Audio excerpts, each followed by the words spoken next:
Okay, I have right at 11 o'clock, so we're going to go ahead and get started. And as others continue to join this community, we will welcome them in.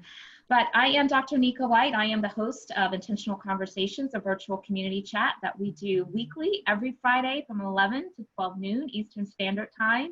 And I want to just share a couple thoughts with you before we jump in and introduce our special guest co-host today. So go to the next slide for me, please, Anna.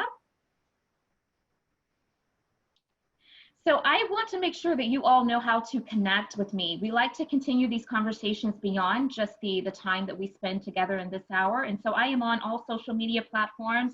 I encourage you to follow me on Twitter at Nika White, on Facebook, which we're live right now at Nika White Consulting, Instagram at Nika C. White, and then on LinkedIn at Dr. Nika White. And I also want to encourage each of you to, when you get an opportunity, spend some time to go and hop over to our website at nikawhite.com. We are a full service diversity, equity, and inclusion management consulting firm where we intersect the work of diversity, equity, and inclusion with leadership and business. There are lots of great resources that are complimentary on our website to help those who are interested in leading inclusively. And so I encourage you to go out there, nikawhite.com. I always like to give a little bit of information about what you can expect for the next intentional conversation. And I am so super excited for August 7th because we will be welcoming my friend Victoria Russell out of Louisville, Kentucky. She is the Chief Diversity and Inclusion Officer for Papa John's. And we're going to talk about what it means to be a corporate activist, what it's like to be a woman of color in corporate America, and also how Papa John's is navigating the global pandemic and the racial inequity crisis. So I hope that you'll join us next week for Victoria Russell. And then following that Friday, we also have another wonderful speaker that's going to be joining as a guest co-host. Her name is Dr. Janice Gassam, and on August 14th, she's going to be joining us, and we're going to speak about how to foster inclusive workplaces and the importance of belonging. And so I cannot wait for you to be introduced to Janice. She is going to have some incredible stories and insights to share with us. And so I want to give you all an opportunity. We've been doing this now for several months, and we've had some tremendous guests, and I know that there's still lots of other people out there that perhaps I do not know, but that you know of that would make for a great co-host. And so I want to just invite you to share with us. If you know of any potential guest co-hosts that you would like to see share with this community, perhaps it's yourself or maybe it's someone else, please reach out to us. You can email me at Nika, at Nika, at nikawhite.com, and we would love to consider those recommendations. So thank you in advance.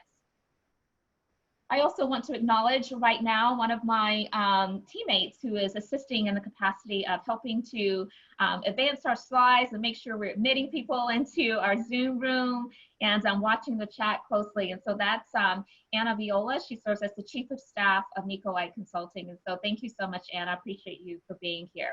So let's jump into why we're here today, intentional conversation. So as we go to the next slide, I want to remind each of you that this is all about community. We are committed to optimizing this virtual community space so that we all can walk away, emerge stronger by having spent this hour together. And so please partner with us to keep a couple agreements and considerations in mind throughout our time together as we hold space for each other.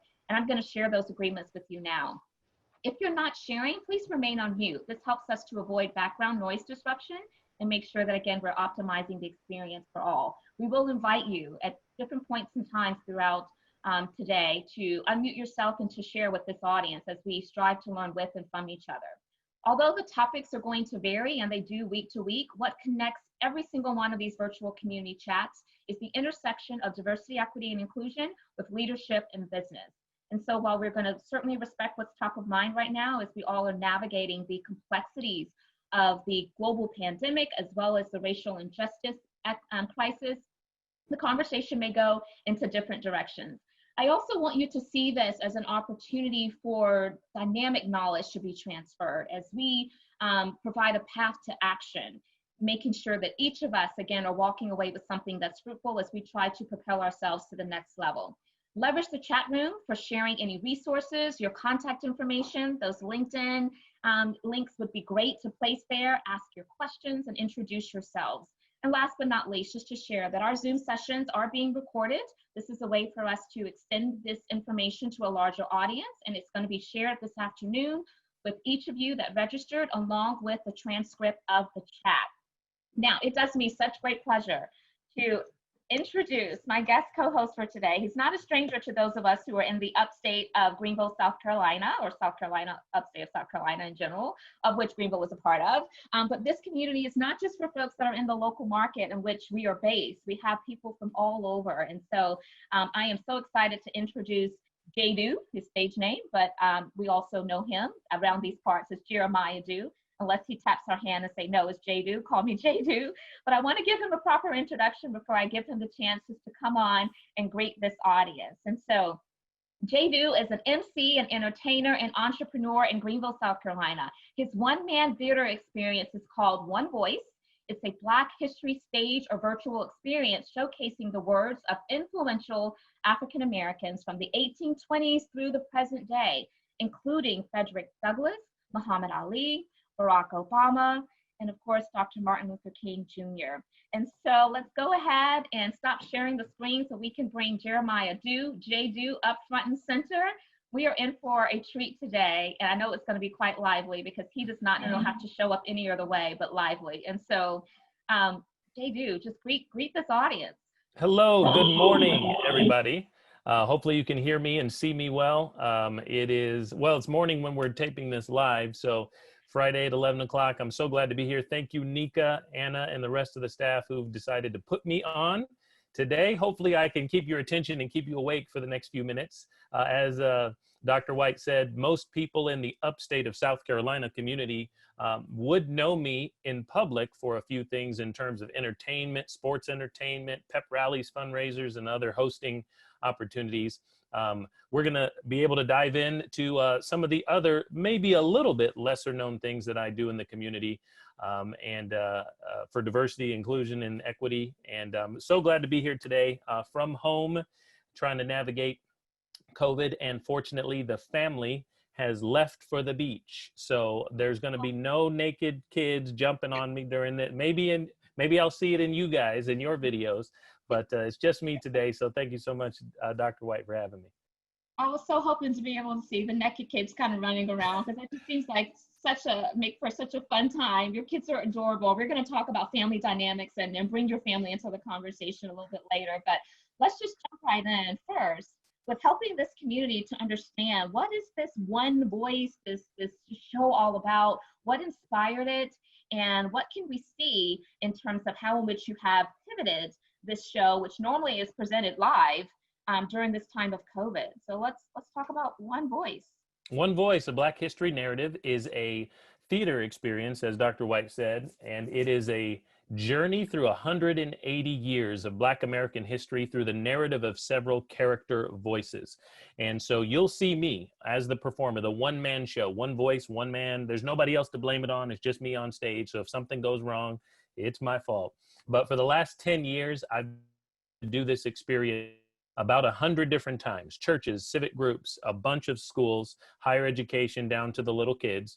And what we're doing is the actual words of Frederick Douglass, MLK, Martin Luther King, James Weldon Johnson, the author of the Black National Anthem, Muhammad Ali, Barack Obama. So I come out on stage as those characters. You don't hear commentary from me. You'll have to get the commentary today over the course of the next hour. But what you do hear is the actual words, the actual political speeches, the actual poems, sermons from these characters. And it takes you on a journey from then till now, as we can imagine, that goes from bleak and very not so great times for Black Americans and people of color, all the way till about now. We'll call it modern day, around the time Barack Obama was doing his campaigning for the presidential office. And so during that time, we're going on an emotional and narrative and historical timeline journey through these characters. There's a lot of video that puts these things together and introduces to you why these people are important or what they said or what they did. And it also gives me a chance to go backstage and change clothes, you know, and come out as the next character. So yes, I do the I Have a Dream speech, word for word, from memory. It comes out and I perform it as MLK. And the audience gets to be there like they were at the steps of the Lincoln Memorial in 1963 for the very first time. So that's basically what One Voice is. And yeah, and we'll jump into more questions about that. I'm sure Dr. White, you have some about what it is, but kind of how it's changed and morphed Yeah. in 2020. Well, exactly. And let's go directly there because now we're in this global pandemic and you just can't sit on the stage necessarily or stand on a stage and have an audience full of people that are proximate to each other. And so, how have you pivoted to make sure that we're continuing to educate and bring this wonderful experience to different communities? Great question. So, and I see Natasha there. I love it that your family was there. Your great aunt was there. I've been able to present this in front of just a handful of people who were at that original Dr. King, oration for the March on Washington in 1963.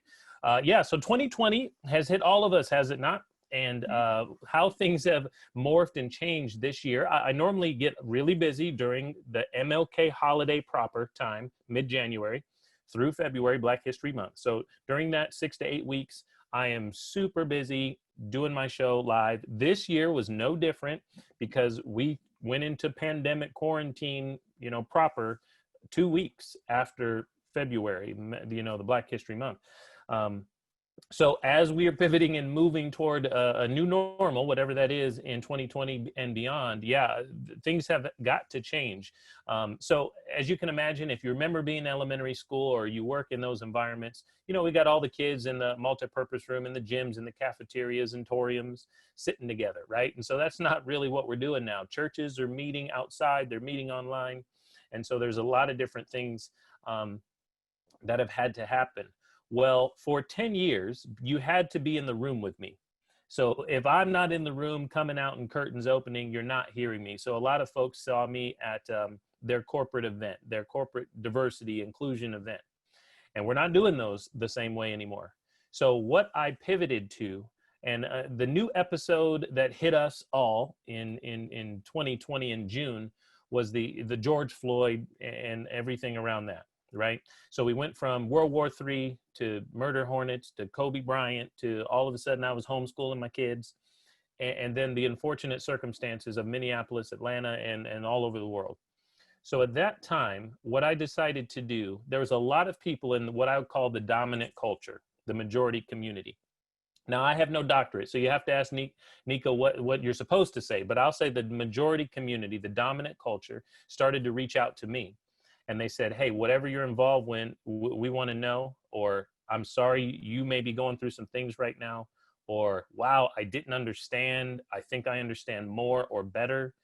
Let us know if you're up to something. So I was getting a bunch of, I was fielding a lot of information like that. And at first, which we might get into, I didn't understand why. I didn't understand what had changed about the dominant community during June, the early days of June. I was like, why are people reaching out to me? And I'd hit up other Black people, people like Dr. White. I think I texted her at one time, family members, like, hey, what's going on with them, right? I don't get it. But at that time, I decided to launch into a new opportunity for Juneteenth. There was many of the people, the majority dominant community who were learning of this or recalibrating their thoughts around this holiday experience.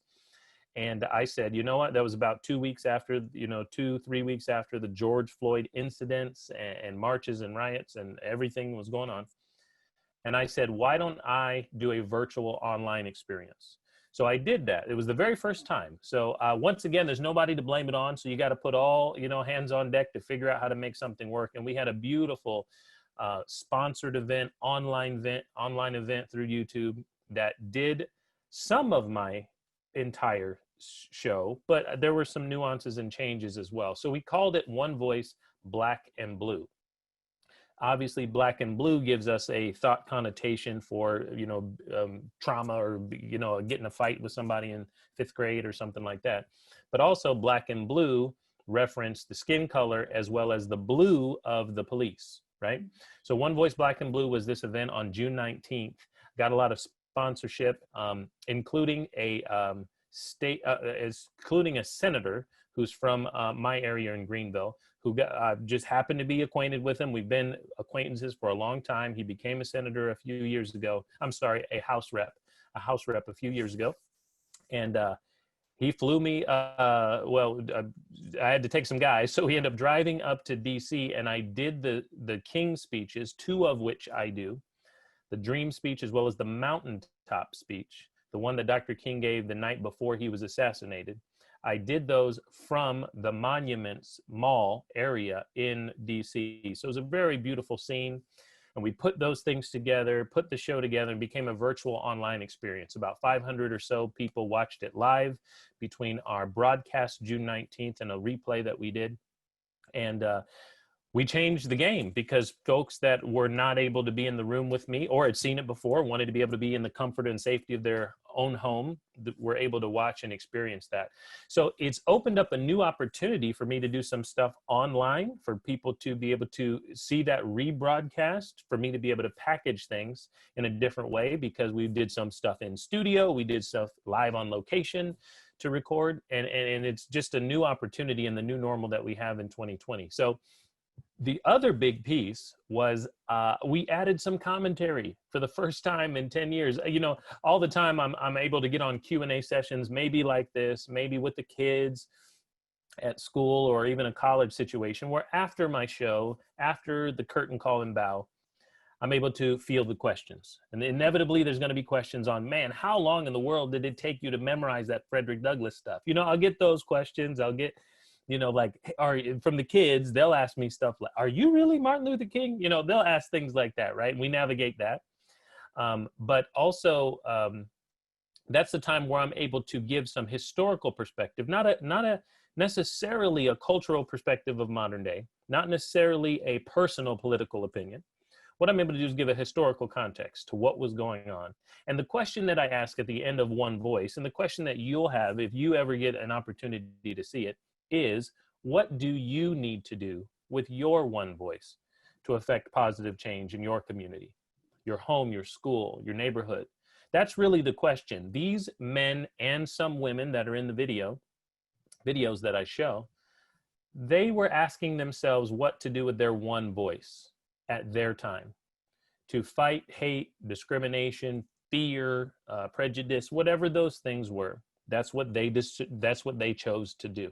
So now the question for all of us, even in today, here as we meet July and August of 2020, is what are you going to do? What should you say? What is your one voice?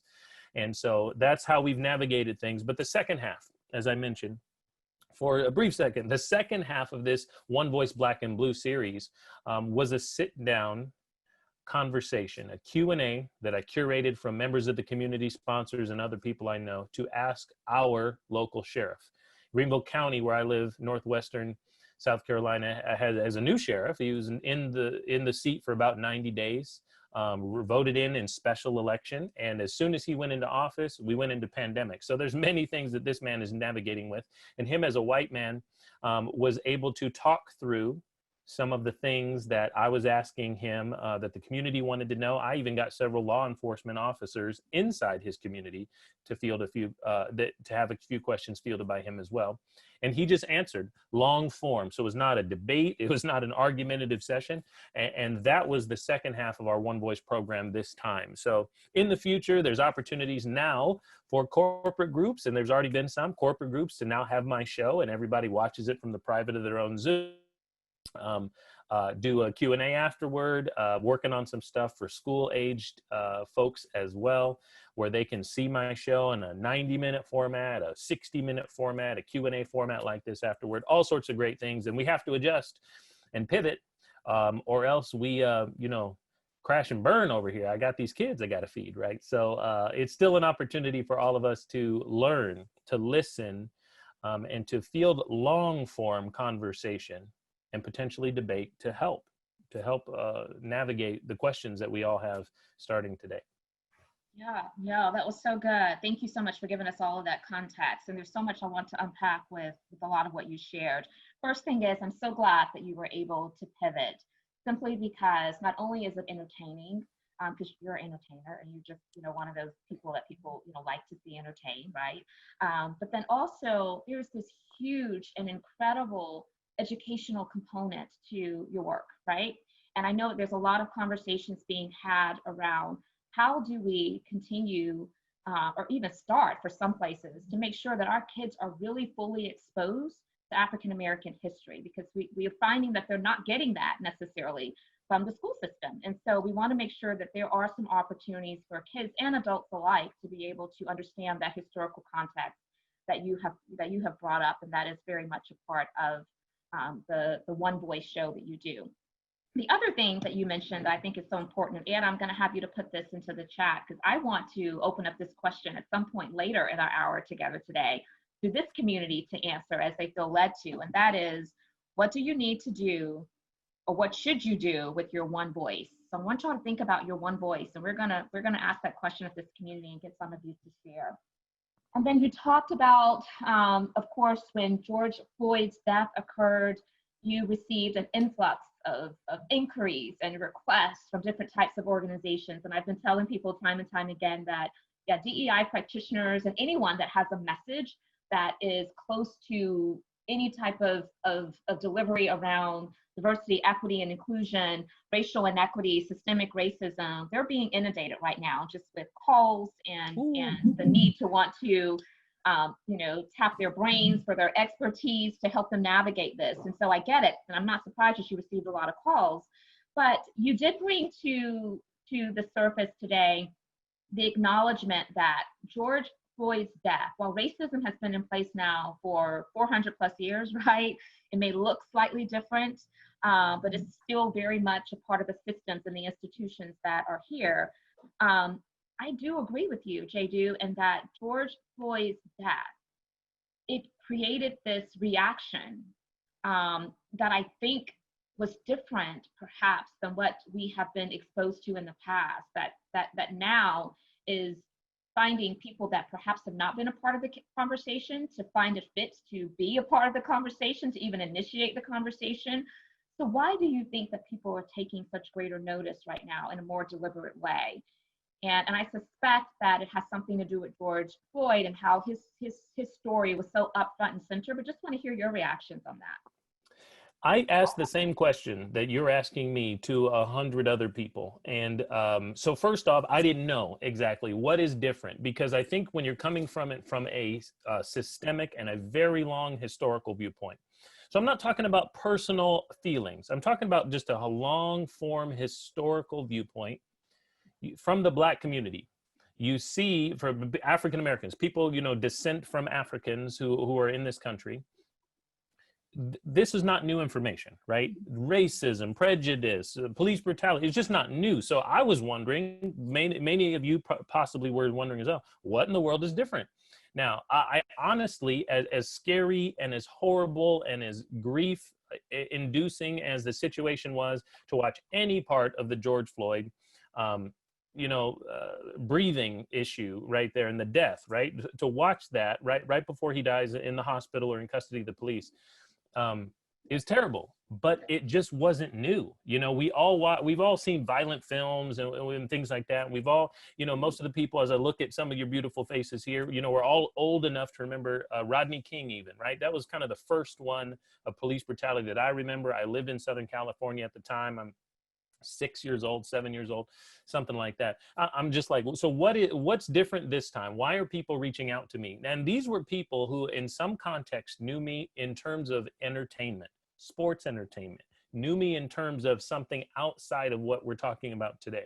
As I mentioned earlier, I'm a little bit more famous in my community about other things. You're very famous in your community. We love you here. yes, thank you. So I'm wondering, what in the world why are they hitting me up about this issue, a race issue, a hate issue? Why are they even hitting me up about this? White folks, right? Dominant community people.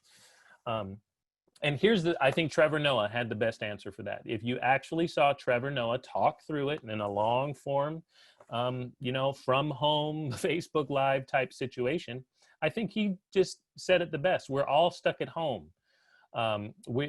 People aren't seeing their family and friends. We're under this suspicious virus issue. The leadership doesn't know what to do. Whatever leadership you're talking about, local, medical, federal government, nobody knows what to do. Nobody knows how we're getting this thing and all that. Our kids are at home, right?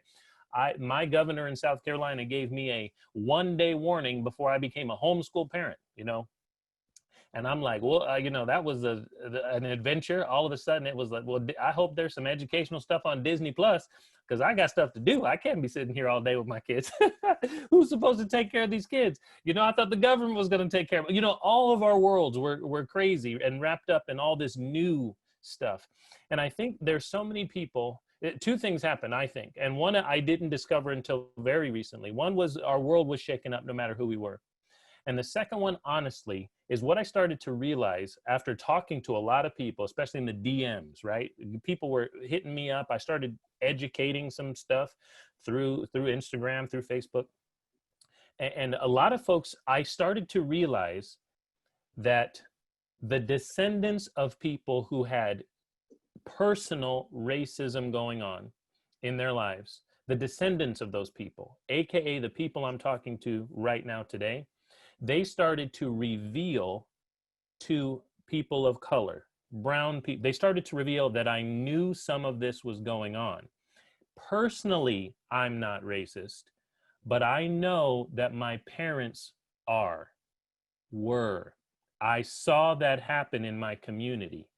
And so they started to shift from this, I'm not racist, to I think I agree that there are systems that are racist. There are factors that have trickled down, and I know some of them, or I've seen them, or my friends, or whatever. And I think that was a big shift. And I don't think I even understood that coming from them as much, that the reason that I'm standing in solidarity with you is because I saw my grandma say stuff like that, whatever it was. And I still benefit from those. Right. And those types of things. So it's not that I'm not casting judgment. I'm not saying that these people knew what to do about it, but they were like, hey, so I think I agree that there are issues outside of personal racism that you're dealing with. And that was the big thing, because there were some people, of course, that were maybe coming to terms with this for the very first time, who were saying, hey, I always thought you guys in the minority culture were talking about personal racism. Well, I'm not racist. And I think they started to say, well, I think I'm starting to understand you're not talking about being personally racist, are you? And I'm like, if you are in my phone and my friend and calling me and texting me, no, I'm not talking about personal racism. We're friends. What I've been talking about, what we're seeing here, what we're lobbying against, hopefully, what we are marching for is systematic injustice and systemic injustice, not necessarily personal. Why? Because we're already neighbors and we're friends, or we're classmates. So if I can say one more thing, I'll also try to remind some of us that we've got to remember that I'm a 36-year-old man. I was born into a system that where it was illegal to be racist in business, racist in the community. The Civil Rights Act, the Voting Rights Act, 64, 65 changed those things. But my grandmother and many of you who are on the webinar today were not born into that system. The system allowed for racism prior to that. And before 54, it allowed it in public school education, right?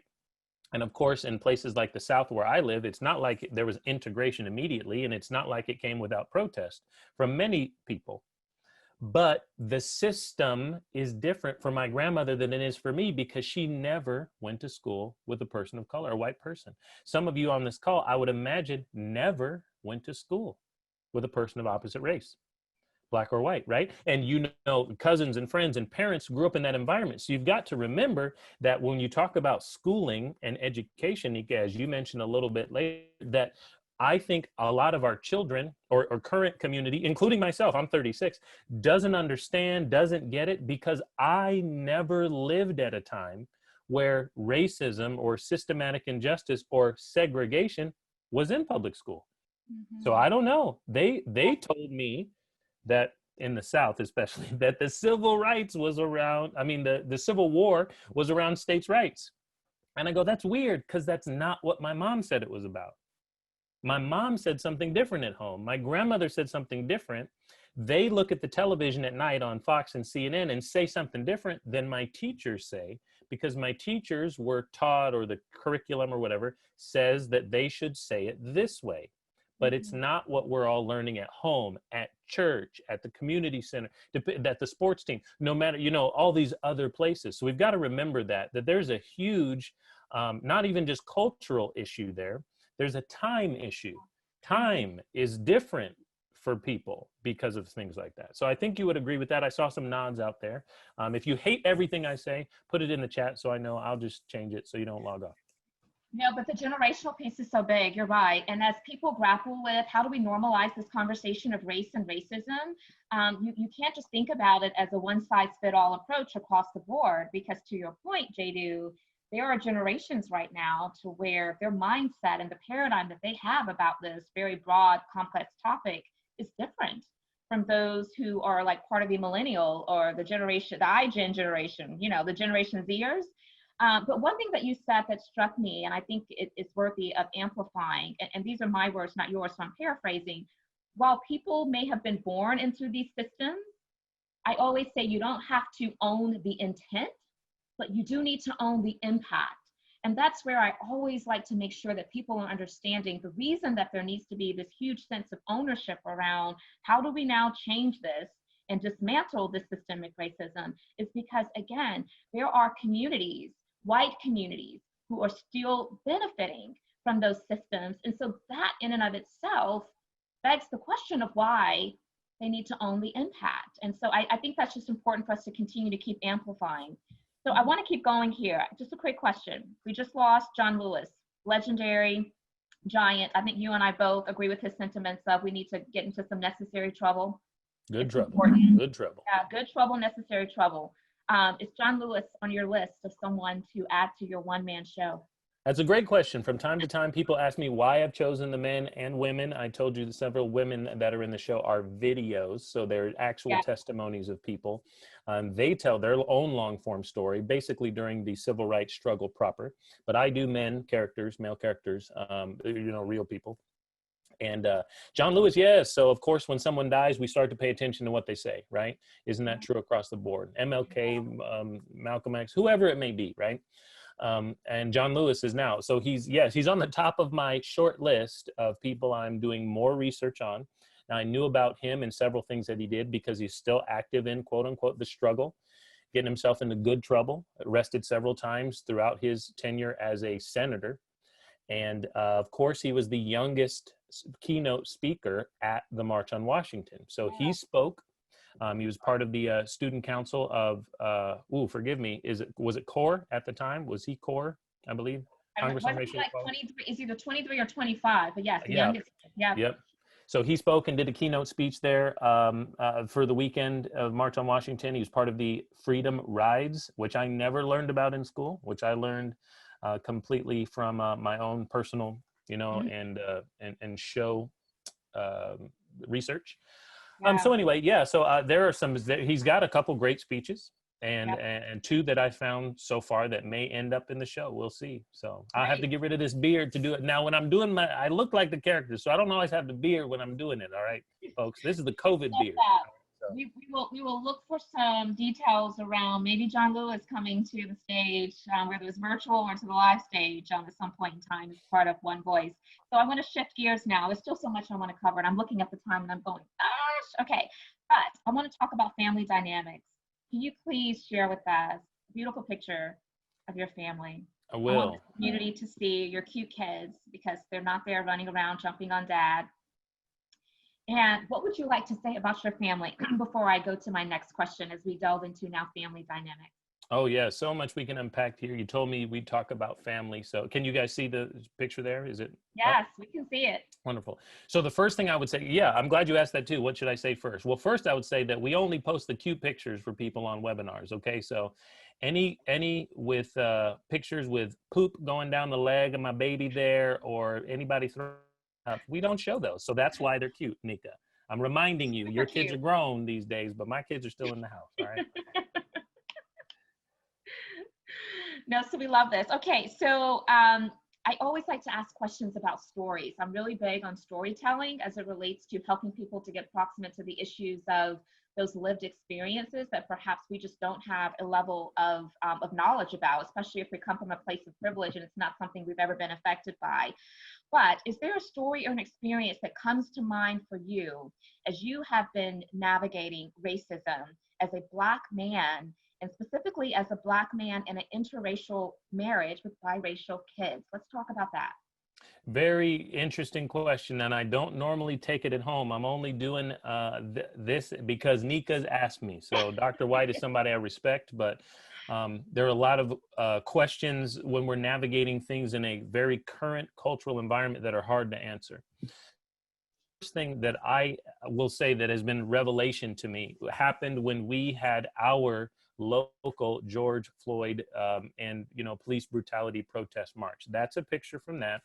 So it's almost 2 months ago now. And my daughter is 6. She is Johnny. We have Judah, who is 4, and the baby James is now 10 months. And we actually live in a community with where my in-laws live as well. So my wife's folks, they're white, of course, as you can see here. They came. So we all went down there. We actually went down there with separate intent. I was going to go by myself, but my in-laws wanted to come down and participate. It was also their anniversary. So they thought they'd go downtown. We could go together and participate, and then maybe go for ice cream for the kids or something. Well, I was going to do some rhetoric on the street with a camera, with a video, and it turned into something that got a lot of love on social media. And it was some Dr. King speech quotes. So I went there separate from my family. And this is what happened that just started to blow my mind. And what blew my mind was watching my wife and my in-laws talk through on an elementary level for my children what was going on as they participated in this protest march. Because for the very first time ever in these very hands-on people, so my in-laws are hands-on, they live in our town, great people, but they're middle-aged white folks, nearing 60, I guess about 60 years old white folks, and my wife, who's 30. They were trying to explain to my kids who are participating, who are yelling things, who are trying to ask them, what's on that sign? What does that say? White people who love these kids are trying to navigate, trying to explain to these kids for the very first time in their white mind and white culture mentality, dominant culture mentality, trying to explain to a biracial kid, a Black kid, that many of us, that's how we grew up. If you were half Black, you were Black, right? So I'm not saying you are, I'm just saying that's how a lot of us think about it, right? They're trying to explain to them what's happening. And my kids are asking, well, why are we here? And what are they saying? And white people are explaining to Black kids what's going on. And they love these Black kids and they start to be mentally distraught and concerned. I don't know how to explain police brutality to people of color to my grandkid who's Black. I've never thought about it that way. What if they have to deal with it? Is that why? And so they were doing all these mental jumping jacks, and we had some very great, close little come to Jesus moments as a family. 3 generations, because I kept asking my folks, you guys have never thought about this? They said, no. You guys have never, you didn't realize that maybe that, no, I didn't know how to, I don't know. I don't know what to say. And they're just sweating bullets, not because it's hot, because their mental issues are going through their head. So that's how it started for us. And that was a very significant moment. So I'll just say that as a story to kind of kick off maybe another question. No, thank you. Thank you so much for sharing that. So what conversations are you having with your kids these days? If you can unshare your screen so we can bring you back up fully. Yes. So the first thing, yeah. Yes. So the first things that I will say, I'm coming from a basis, the humanity and the value of humanity for me and for my family, my wife, as well as my in-laws as well, comes from a place of value, comes from a place on a spiritual level. Other people cannot give us value. Mm-hmm. My perspective is that God has created me with value. So it doesn't matter what the laws say. It doesn't matter if your neighbor is mean or nice. That's the words you would say, age appropriately to your kids. Now, my kids are 4 and 6. They don't understand the words prejudice or racism so much. Whether someone's mean or nice, whether people like Black people or don't like Black people. That's how my daughter, who's 6, says things to me back and forth when we're talking through things. That doesn't change the way we should behave. We have value no matter what. God made you like this. God made you like this. So another thing that's very important in the way I do my rhetoric, online, in person, one voice community, or at home, is I started to have to realize and think about this sometimes, that when I'm upset about racial inequities, inequalities, and hate, and watching things in drive-throughs, where people are getting, I get upset. And of course, there's a personal, emotions that come out from some of these things sometimes. I've got to remember one thing, that my response to prejudice or racism cannot be prejudice or racism. And you know why? For me, it's on a different level than most of you who would probably agree with that statement. I shouldn't respond to hate with hate. Right. But I've got to be careful, because there's a 4-year-old, a 6-year-old, and a 10-month-old at home at my house who have a white mother. So I have got to be more careful about how I say things, or what I say or what I don't say, pros and cons or whatever. I can't commit sins of omission or commission, because I have to have a different standard. It can't be based on just Americanism. When I'm thinking about that as a person who's a follower of Jesus, I think about, well, Jesus wasn't even American, right? There's so many things to unpack there. So I have to think about this. I can't say that about white people because I'm married to a white person. You know what I'm saying? So there's so many things, Nika. And of course, there's one thing on an age appropriate level. This is the way God made you. This is the way God made me. This is who he wants you to be. This is how he wants me to act. And also coming under the submission that I'm not in charge. That's another big thing to help my kids understand. God doesn't want me to do that. Or God doesn't want you to do that. So it's not just like my opinion. Like I tell them that I have a higher standard, and it's just not my emotion of the day. It's not based on what the president tweeted today. I have to be careful about how I respond, because I have to answer for the way I behave. And so do you. So you need to go to bed, stop getting out of the bed, and stop hitting your sister, go to sleep, right? I love it. That's great. And I appreciate your comfort level in sharing with this community that, again, the authenticity around how you're having conversations in your house is very much guided by your faith and your belief. And I think that's the case for many of us, and we do have to make sure that we're intersecting a couple different aspects of our lives as we navigate the complexity of this conversation. And I love the fact that you have brought to light the need for the level of care in which, you said, I can't, how did you say it? You said, I can't commission it, but I also can't omit it. Yeah, I can't yes. I can't, there's omission, things that I don't do that I should do, and commission, things that I do that I maybe shouldn't do, right? Those are both, right. That's why there's no right answer. Yeah. In a specific instance. We got to be careful. I don't know. I'm out here making it up. And sooner or later, my kids are going to realize I'm out here making it up. Yeah. And I often say that in our quest to try to be an ally and protect and help one group, we can't hurt another group. And so, and you have just emphasized the significance of that as a man who is, of course, part of this biracial family. And so I appreciate that coming out into our conversation. So I have so much more that I want to talk to Jadu about, but I'm not going to be selfish. I am now going to open it up, because I'm sure that you all are just like me. You're sitting back and you're thinking, wow, I want to know more about this or that. So I want to get anyone who has interest in sharing with this community, either by way of contributing some insight, commentary, or specific questions for Jadu, then unmute yourself right now and let us hear from you. Any questions right now at this time? And if you don't have any questions, I will certainly go back to the one challenge that I said we were going to all address together is, what do you need, or what should you do with your one voice? So I will say, I think we've got one. I'll just say that in the chat there's a link. I assume that goes to the George Floyd thing that I did on the street that day. I'd highly encourage everybody to check that out. And you can also see if I'm any good at Martin Luther King as well, but that'll reference it. Someone was starting to share. Go ahead. Hey, Dr. White. First off, thank you.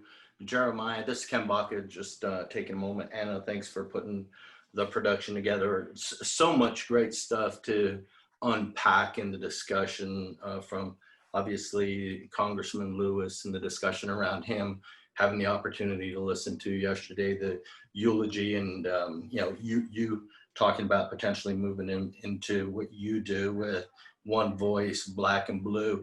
I recently had the opportunity to read Frederick Douglass, and I know he's part of what you do. What to a Slave is the 4th of July. So I don't know, I just wanted maybe if you could touch, if that's part of your show. And that was actually one of the speeches he did July 5th, not the 4th, in celebration, obviously, of independence.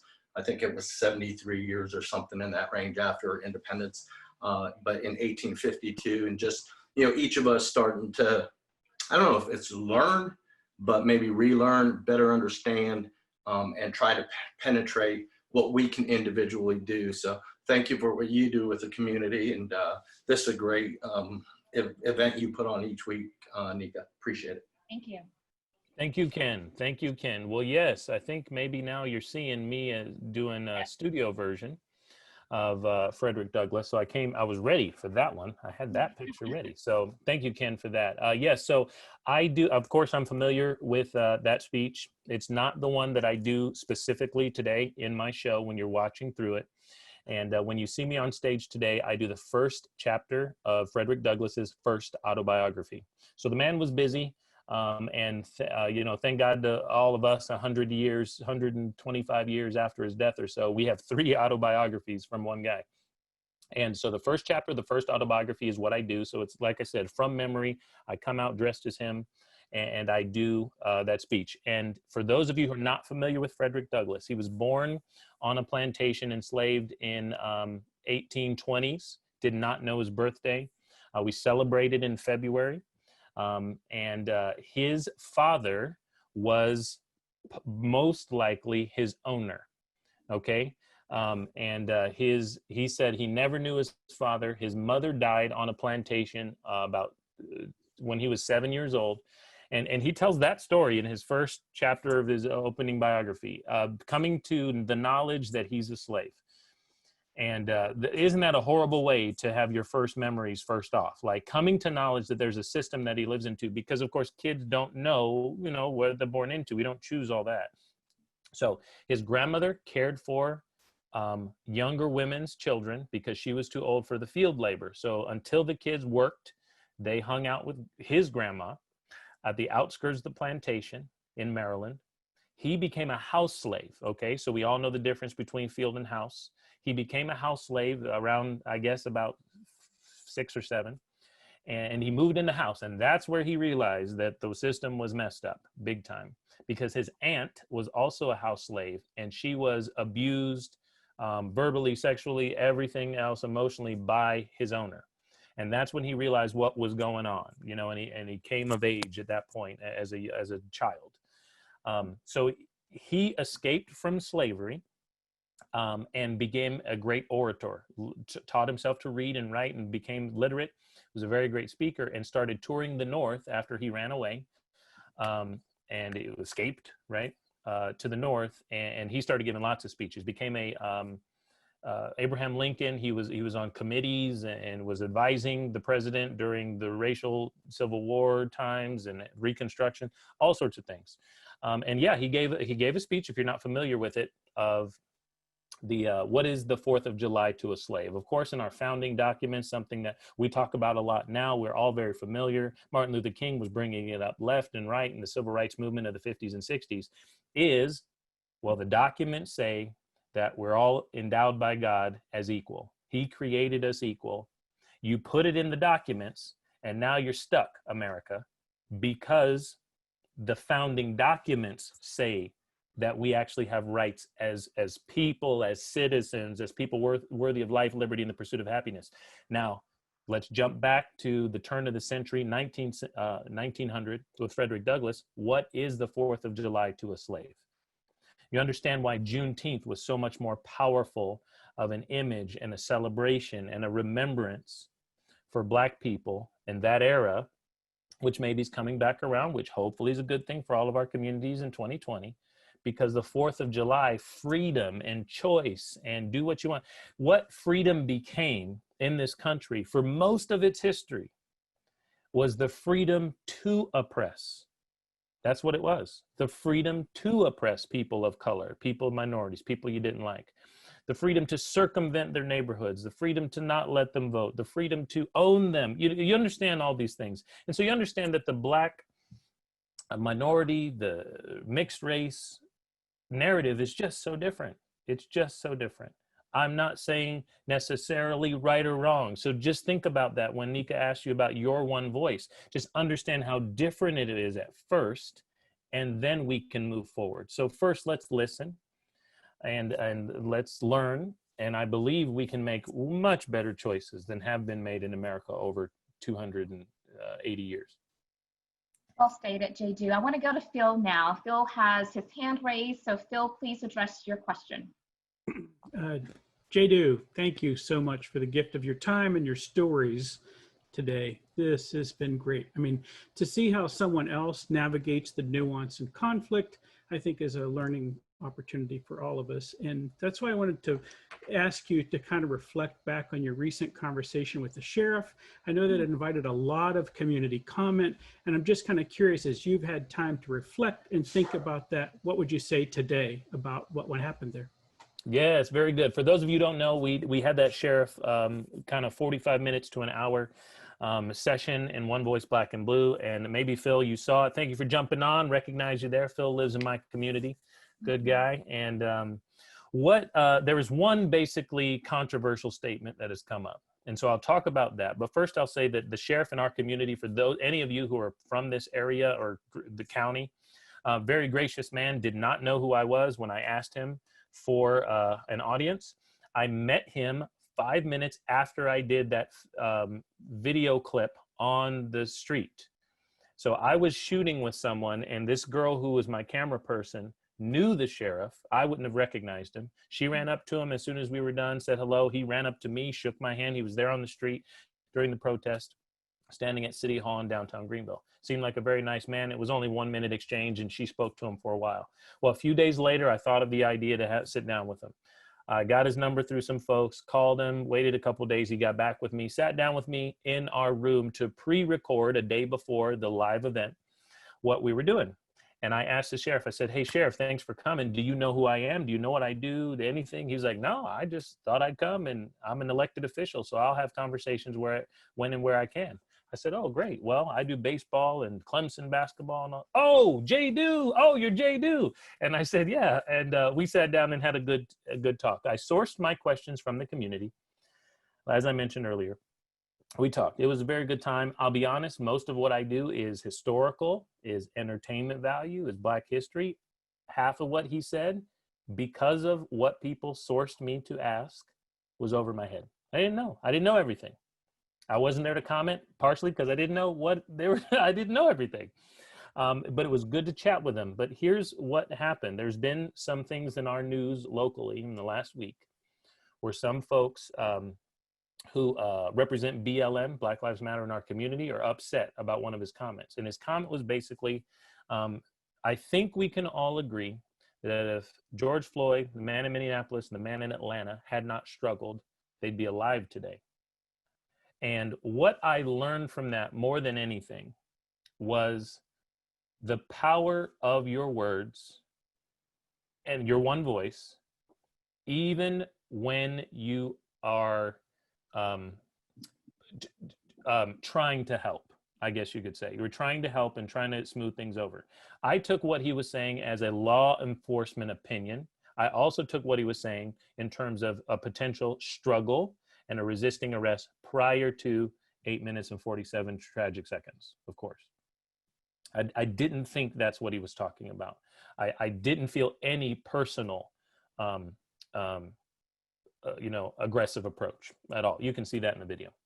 And so what I learned there, and I think what the sheriff is learning now, we've since had 2 conversations in the last week when the news has reached out to both of us for better context, for links to what we did, to have the sheriff clarify or have him potentially come up with a new statement about what he said, is that the historical perspective of people of color, Black people, African Americans, Negroes, if you're that old, right? Historical perspective is so different. The bridge, when you start listening to people, the bridge may be wider than you expect. That is big, I would say. The bridge may be wider than you expect. That doesn't mean that it's not crossable. That doesn't mean that there's no bridge, but it may take you a lot longer to get across it than you were thinking. Yeah. And that goes for your neighbors, that goes for your community, that goes for your churches, that goes for your family members, and of course goes all the way up to federal government. But don't start there. Start with your neighbors. Start with your sheriff. Start with your kids, your family members. Love that. That's where we have the influence, right? So start where we have the influence and let that give us momentum and traction to be able maybe to go after some loftier goals. But I love that. There's lots of great stuff happening in the chat. People are sharing how they plan to use their one voice. And so we do have a few moments left. Are there any other questions, or would someone like to share locally with this community how you plan to use your one voice? Well, my name's Natasha Pauling, and I just wanted to ask you, well, I grew up Black and blue because my father and now 4 generations of people in my family are in law enforcement. At the same time, I came to a solemn recognition that their lives were being put in danger, not just because of the difficult work that they do, but also because of the work that some other people were doing in a way that does not serve the community. And so I've been saying for at least 10 or 15 years that we had to resolve this violence issue, this over use of force issue, because it placed officers in danger. I don't think that I'm saying anything different than I was saying before, but I do believe that people are listening now. And so I want to know from your perspective, what is the difference that you've seen now that people are listening to you and allowing you to finally use your voice to be heard and not just to start an argument? That question is directed to me or Nika? Okay, all right, Well, here we go. Both You guys are getting me. Okay, so yes, I will say that honestly, the very first thing this got actually mentioned in the and maybe in the notes, Nika, I'll send you the link to the sheriff conversation. Maybe you can share it with folks in the recap. Yeah, will. As well as some other things that we're mentioning, maybe. Here's the biggest thing that I'm understanding for the very first time. I'm 36 years old. I have a personality that is, hopefully most of you agree with, is not very confrontational, is a jovial guy. People like me in my community for fun stuff that I do. And I was able to bridge that gap and do something on my own, like this one-man show that asked better questions of race relations. And then people really respond to it. About 52,000 people maybe have seen it over the course of 10 years, I think. And it's a great conundrum that the world sometimes in the media doesn't know how to answer. What about minorities who are in law enforcement, right? What about lesbian, immigrant, conservative people, whatever, right? All these things are like, I thought these had to be opposite. And that's not true. The biggest thing, first off, I want to say again, and you'll see this in the conversation that I had on the street doing George Floyd MLK, is you need to check in with your own neighbors. Instead of blasting on social media, check in with your own kids. You know how many kids that are my age and above, kids have checked in with me in the last couple months to say, you know, I don't know how to handle my mother, my parents, because people aren't checking in with their own neighbors. Check in with your family. At the beginning of COVID, we were supposed to go check in with our elderly, our frail, or fragile neighbors to see how they were doing. Well, that's how we get community. Go check in with the people who need you, who are close to you first. Right? I've probably tweeted some crazy things or said a few crazy things about our current president, as many of you probably have all sorts of opinions. And you know how many of his tweets, my tweets, he's read? 0.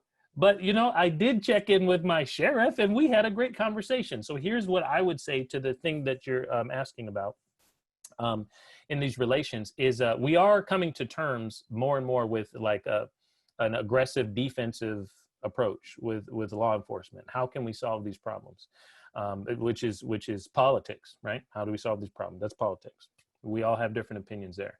But a huge thing that I've really seen start to change the world is how many people of majority dominant culture are listening. They weren't listening to me in the last 2 months to respond.